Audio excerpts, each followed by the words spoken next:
कुछ प्राकृतिक आपदाएं परिघटनाएं जैसे सम नेचुरल फिनोमिना। कक्षा 7 में आपने पवन तूफान तथा चक्रवात के बारे में पढ़ा था। आपने यह जानकारी प्राप्त की थी कि चक्रवात मानव जीवन तथा संपत्ति को अत्यधिक क्षति पहुंचा सकते हैं।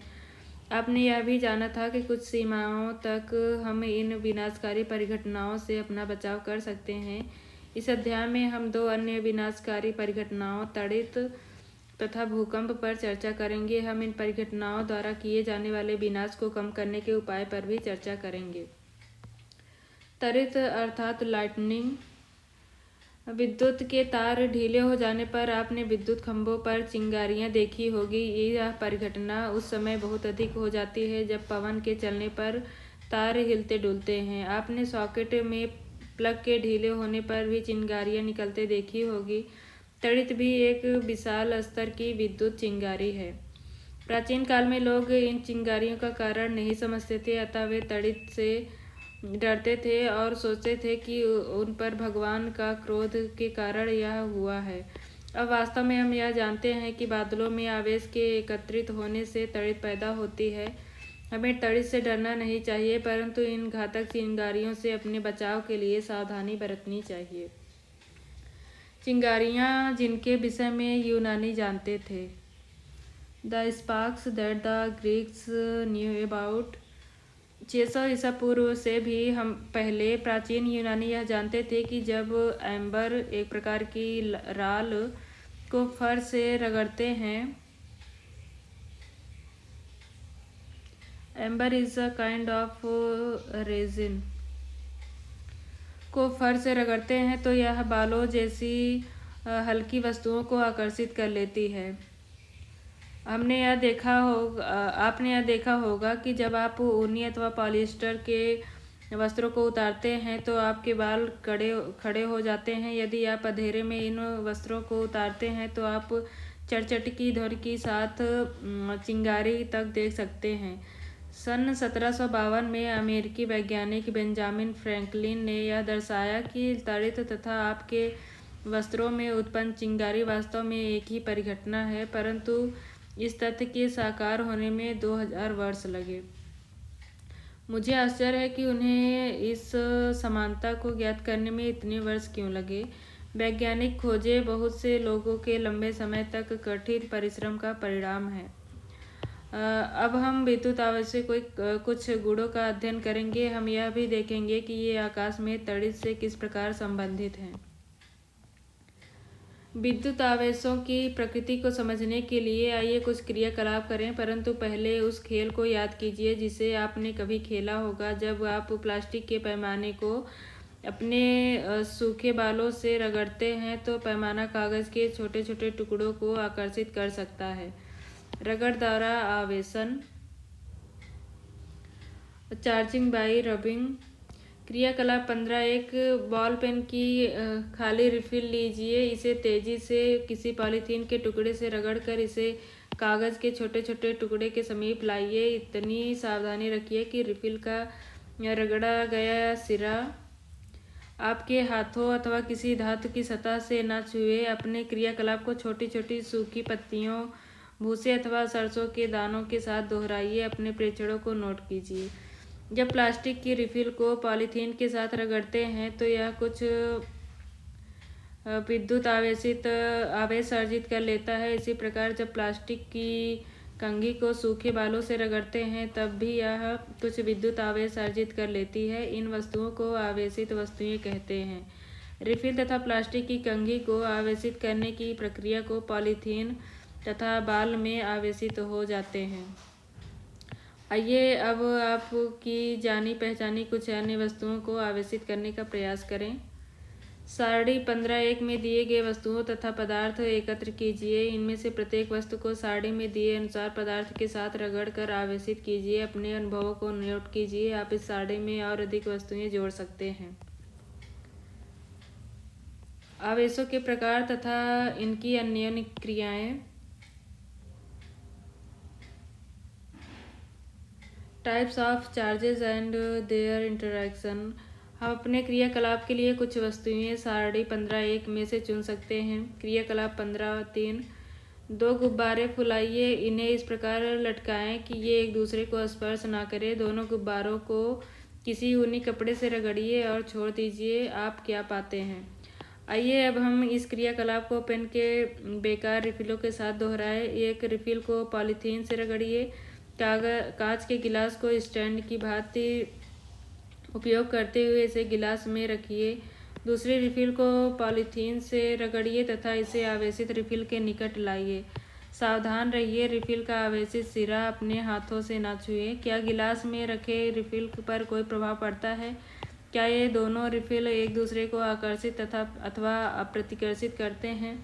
इस क्रियाकलाप में हम ऐसी आवेशित वस्तुओं को एक दूसरे के निकट लाए थे जो उसी पदार्थ से बनी थी। यदि भिन्न पदार्थों से बनी 2 आवेशित वस्तुओं को एक दूसरे के निकट लाएं तो क्या होगा? आइए पता लगाएं।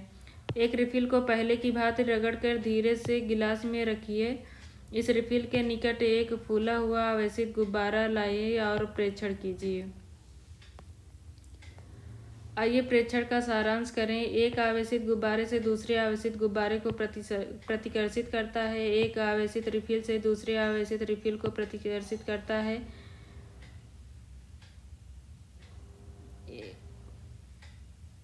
परंतु एक आवेशित गुब्बारे ने आवेशित रिफिल को आकर्षित किया। क्या यह इंगित करता है कि गुब्बारे पर आवेश रिफिल के आवेश से भिन्न प्रकार का है? क्या फिर हम यह कह सकते हैं कि आवेश 2 प्रकार के होते हैं? क्या हम यह भी कह सकते हैं कि सजातीय आवेश एक दूसरे को प्रतिकर्षित करते हैं जबकि विजातीय आवेश एक दूसरे को आकर्षित करते हैं? मान्यता के अनुसार रेशम से रगड़ने पर कांच की छड़ द्वारा अर्जित आवेश को धनावेश कहते हैं।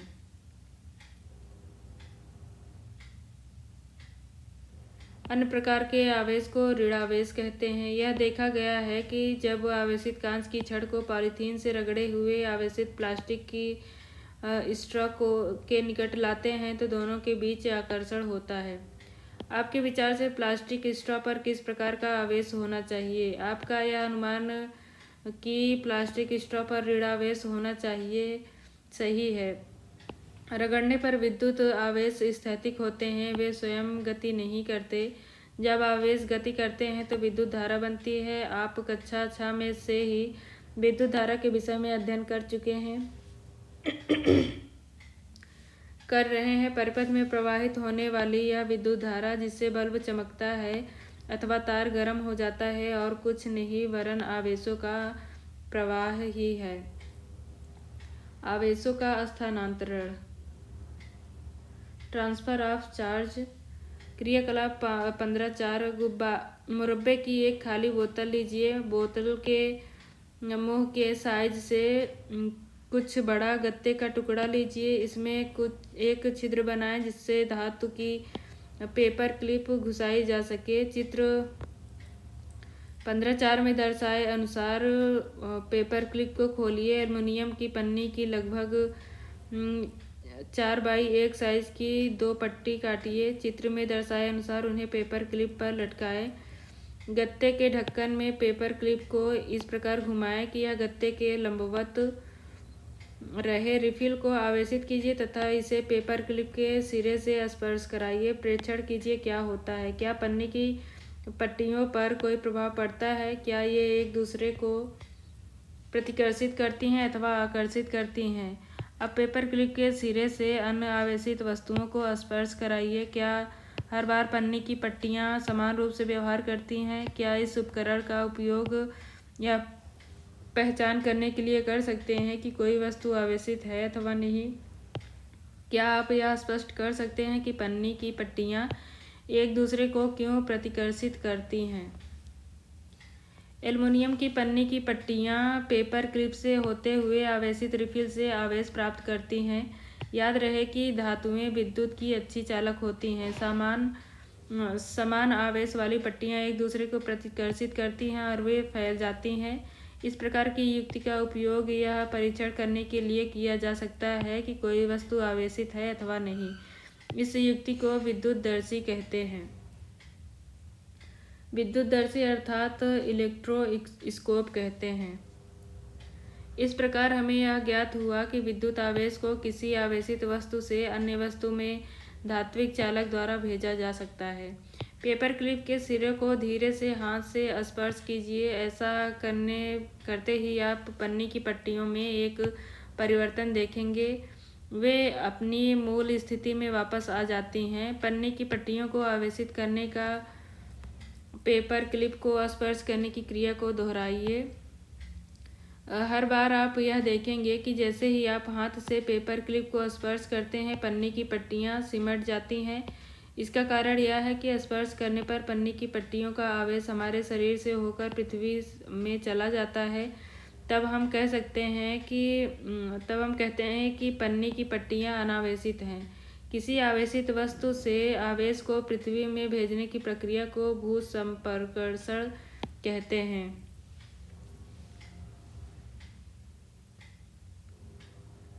अर्थात अर्थिंग कहते हैं।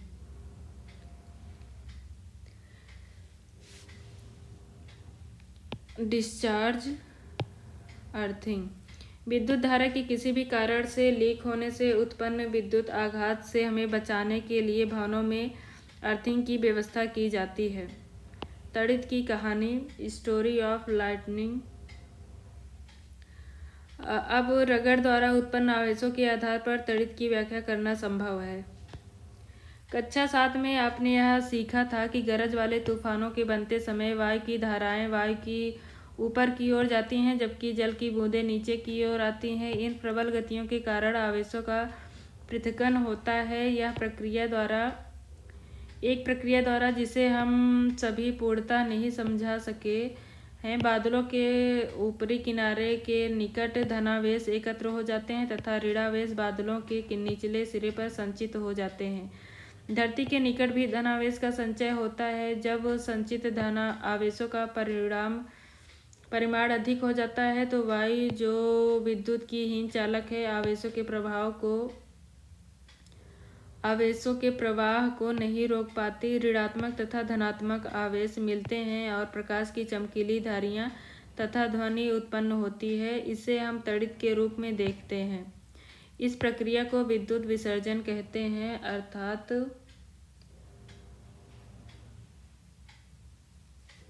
इसे the process is called an electric discharge.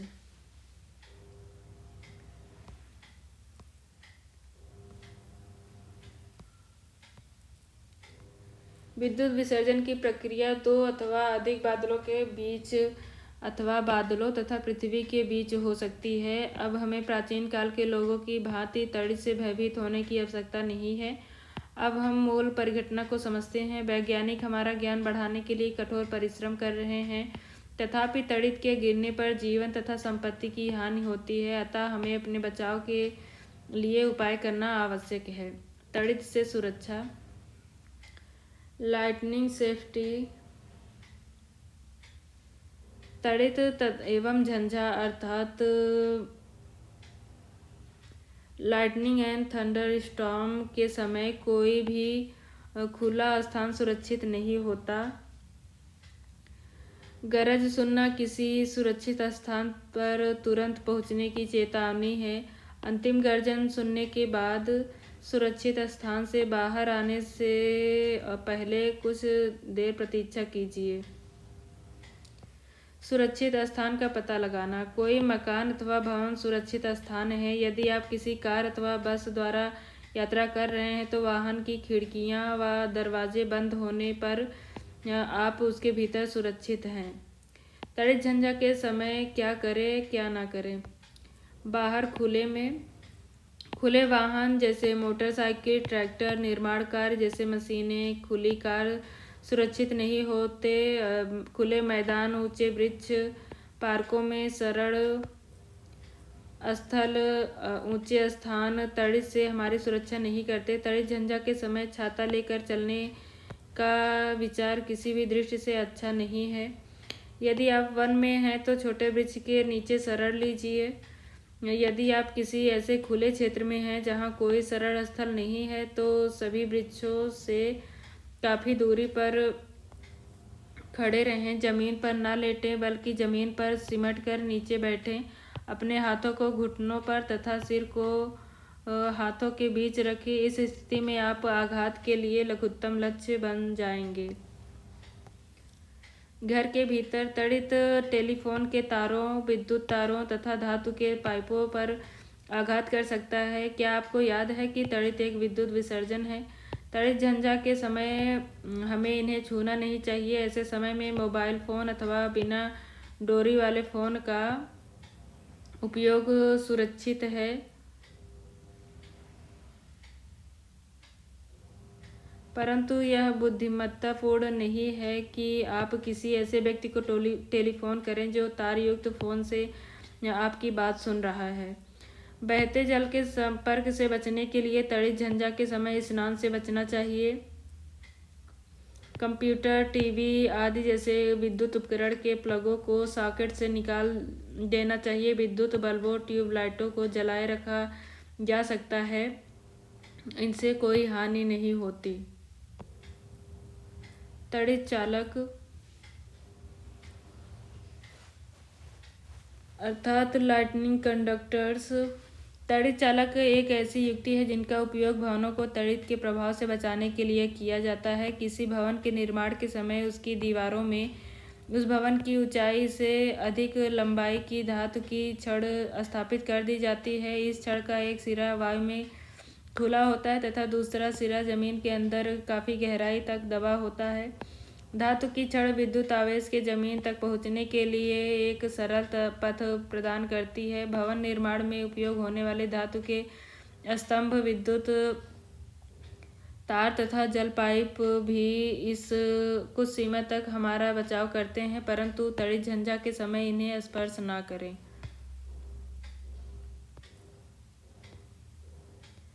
भूकंप अर्थात अर्थक्वेक। आपने अभी तड़ित झंझा तथा तड़ित के विषय में अध्ययन किया। कक्षा 7 में आपने चक्रवातों के अध्ययन के बारे में अध्ययन किया था। ये प्राकृतिक परिघटनाएं मानव जीवन तथा संपत्ति का बड़े पैमाने पर विनाश कर सकती हैं। सौभाग्यवश कुछ हद तक हम इन परिघटनाओं का भविष्यवाणी कर सकते हैं। मौसम विभाग कुछ क्षेत्रों में बन रहे तड़ित झंझा के बारे में चेतावनी दे सकता है। यदि तड़ित झंझा होती है तो इसके साथ सदैव तड़ित तथा चक्रवात की संभावना रहती है। अतः इन परिघटनाओं से होने वाली क्षति से बचाव के उपायों के लिए हमारे पास समय होता है। तथापि एक ऐसी परिघटना भी है जिसके बारे में भविष्यवाणी करने की क्षमता हम अभी तक भी विकसित नहीं कर पाए हैं। यह है भूकंप। यह विशाल स्तर पर जनजीवन तथा संपत्ति को क्षति पहुंचा सकता है। 8 अक्टूबर 2005 को भारत में उत्तरी कश्मीर के उरी तथा तंगझार शहरों में एक बड़ा भूकंप आया था। इससे पहले गुजरात के भुज जिले में 26 जनवरी 2001 को बड़ा भूकंप आया था। क्रियाकलाप 15.5। अपने माता पिता से इन भूकंपों द्वारा हुई जनजीवन तथा संपत्ति की अपार क्षति के बारे में पूछिए। उस समय के समाचार पत्रों तथा पत्रिकाओं से इन भूकंपों द्वारा हुई क्षति को दर्शाने वाले कुछ चित्र इकट्ठा कीजिए।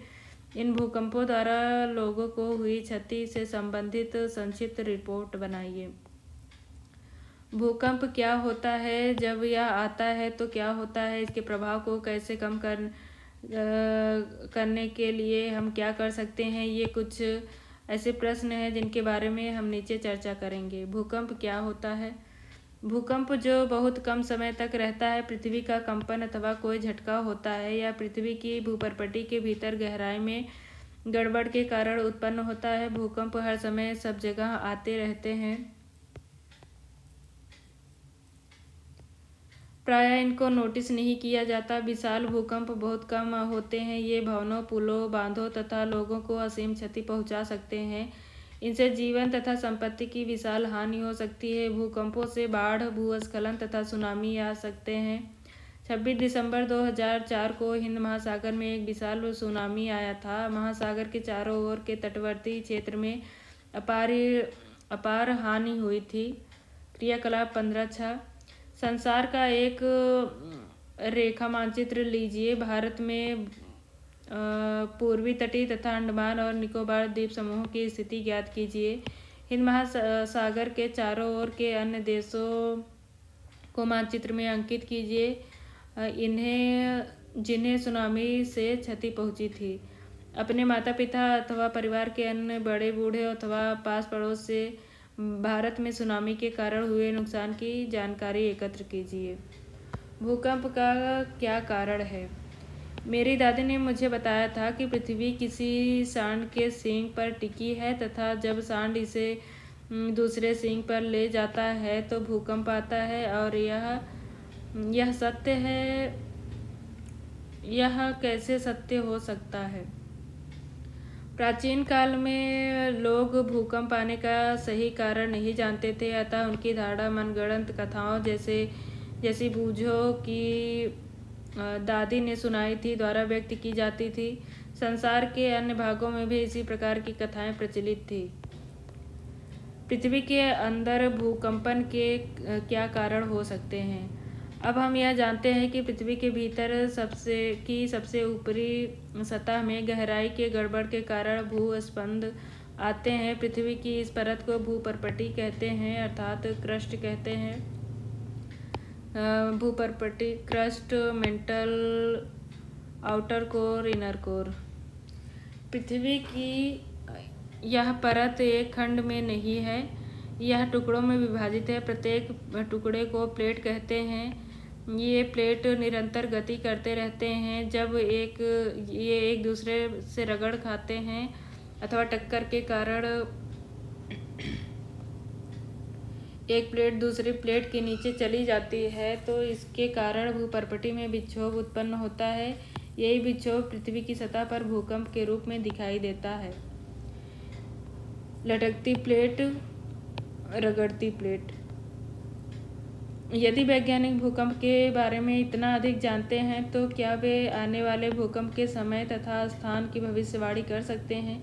यद्यपि हम भूकंप के आने के कारण निश्चित रूप में जानते हैं, तथापि अभी तक यह संभव नहीं हो सका है कि आने वाले भूकंप के समय तथा स्थान की भविष्यवाणी कर सकें। मैंने कहीं पढ़ा था कि भूमिगत विस्फोटों से भी भूस्पंद उत्पन्न हो सकते हैं। पृथ्वी पर भूस्पंद ज्वालामुखी के फटने अथवा किसी उल्कापिंड के पृथ्वी से टकराने अथवा किसी भूमिगत नाभिकीय विस्फोट के कारण भी उत्पन्न हो सकते हैं, परंतु अधिकांश भूकंप पृथ्वी की प्लेटों की गतियों के कारण आते हैं। भूकंप प्लेटों की गतियों के कारण उत्पन्न होते हैं, अतः जहाँ प्लेटों की सीमाएं दुर्बल होती है वहाँ भूकंप आने की संभावना अधिक होती है। इन दुर्बल क्षेत्रों को भूकंपीय क्षेत्र अथवा भ्रंश क्षेत्र भी कहते हैं।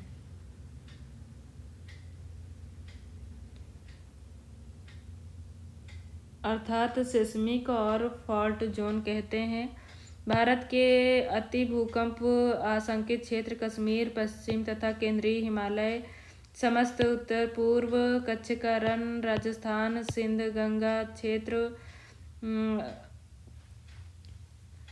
गंगा के मैदान, दक्षिण भारत के कुछ भाग भी खतरे के क्षेत्र में आते हैं। किसी भूकंप की शक्ति के परिमाण को रिएक्टर पैमाने पर व्यक्त किया जाता है। अधिक विनाशकारी भूकंपों का रिएक्टर पैमाने पर परिमाण 7 से अधिक होता है। भुज तथा कश्मीर में आए दोनों भूकंपों का परिमाण 7.5 से अधिक था। भूकंप पृथ्वी की सतह पर तरंगे उत्पन्न करते हैं। इन तरंगों को भूकंप तरंगे अर्थात सिस्मिक वेव कहते हैं। इन तरंगों को भूकंप लेखी नामक उपकरण द्वारा रिकॉर्ड किया जाता है। यह उपकरण मात्र एक कंपायमान छड़ अथवा लोलक होता है जो भूकंप आने पर कंपन करने लगता है। इसके कंपायमान यंत्र के साथ एक पेन जुड़ा होता है। यह पेन इसके नीचे गति करने वाले कागज की पट्टी पर भूकंपी तरंगों को रिकॉर्ड करता है।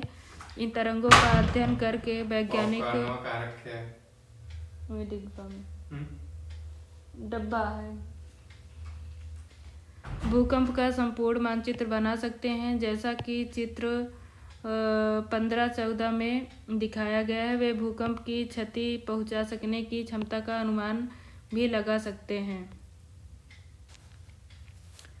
टेक विज्ञान में अन्य बहुत से पैमानों की भांति रिएक्टर पैमाना रैखिक नहीं है। इसका अर्थ यह है कि इस पैमाने पर 6 परिमाण के भूकंप की क्षतिनाशी ऊर्जा 4 परिमाण के भूकंप की विनाशी ऊर्जा से 1.5 गुनी अधिक नहीं है। वास्तव में परिमाण में 2 की वृद्धि का अर्थ 1000 गुनी अधिक विनाशी ऊर्जा है। इसीलिए 6 परिमाण के किसी भूकंप की विनाशी ऊर्जा 4 परिमाण के भूकंप की तुलना में 1000 गुनी अधिक होती है। भूकंप से बचाव। उपरोक्त चर्चा से हमने यह सीखा कि भूकंपों की भविष्यवाणी नहीं की जा सकती। हमने यह भी देखा कि भूकंप अत्यंत विनाशकारी होते हैं। अतः यह आवश्यक है कि हम हर समय अपने बचाव के लिए आवश्यक सावधानी बरतें। भूकंपी क्षेत्र जहां पर भूकंप आने की अधिक आशंका होती है में रहने वाले लोगों को इनका सामना करने के लिए विशेष रूप से तैयार रहना होता है। सर्वप्रथम इन क्षेत्रों के भवनों का डिजाइन ऐसा हो कि वे बड़े भूकंपों के झटकों को सह सकें। आधुनिक भवन प्रौद्योगिकी इसे संभव बना सकती है। उचित यह है कि भवनों के ढांचे सरल हो ताकि वे भूकंप निरापद हो, अर्थात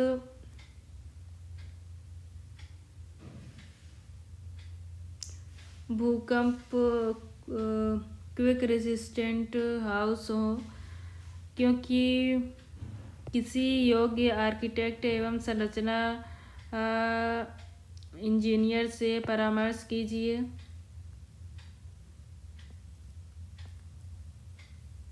अत्यधिक भूकंपी क्षेत्र में भवन निर्माण में भारी पदार्थों की अपेक्षा मिट्टी अथवा इमारती लकड़ी का उपयोग अधिक अच्छा होता है। यदि ढांचा गिरे तो अत्यधिक क्षति नहीं होती। अलमारियां इत्यादि को दीवारों के पास जड़ना अधिक अच्छा होता है।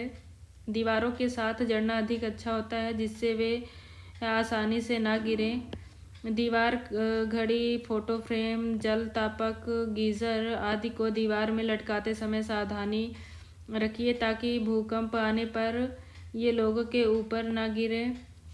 चूँकि कुछ भवनों में भूकंप के कारण आग लग सकती है, अतः यह आवश्यक है कि सभी भवनों, विशेषकर ऊंचे इमारतों में अग्निशमन के सभी उपकरण कार्यकारी स्थिति में होने चाहिए।